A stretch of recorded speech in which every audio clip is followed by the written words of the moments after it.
Hello guys, welcome to my blog. ঈদে তেমন কোথাও ঘুরতে যাওয়া হয় নাই, তাই আবির আর মামার গাড়ি নিয়ে এসে এইদিকে ইয়াসিন, শাওন, বাইকনা তাহলিল, আমি আর আবির আমরা 5 জন ঘুরতে বেরিয়ে গেছি। আর এদিকে আর মামার গাড়ির অডিও প্লেতে পাসওয়ার্ড দেওয়ার জীবনে প্রথম দেখলাম, এটা কোনো ঘটনা। তাই আমরা মোবাইলে গান শুনতে শুনতে এনজয় করতে করতে চলে গেলাম মিরপুরের পাশেই দেয়াবাড়িতে। ওয়েদারটা মাশাআল্লাহ ভালোই, তোমরা হয়তো একটু পরে বাতাস শুনে বুঝবা। এই যে সেই ওয়েদারটা, আর এদিকে মানুষ নৌকা চালাইতেছে, আর এদিকে ওরা খুশিতে আত্মহারা। আর একটু পরে আমি মনে করো খুশিতে ব্যাদিশায় দিলাম দৌড় আর দৌড়, খোলা মাঠটা মাশাআল্লাহ ভালোই লাগতেছে। আর এইদিকে সবাই এনজয় করতেছি পরিবেশটা, ভাই মানে মুখে বলে পারবো না। আর এদিকে ইয়াসিনের চুল দেখে বুঝতে পারতেছো ওয়েদারটা আসলে কেমন।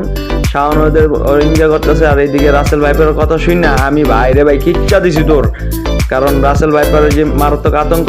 আর এদিকে আমরা সবাই এনজয় কইরা আমরা বেরিয়ে গেছি। তো যাওয়ার সময় গাড়িটা আমি চালালাম। তো ভিডিওটা ভালো লাগলো অবশ্যই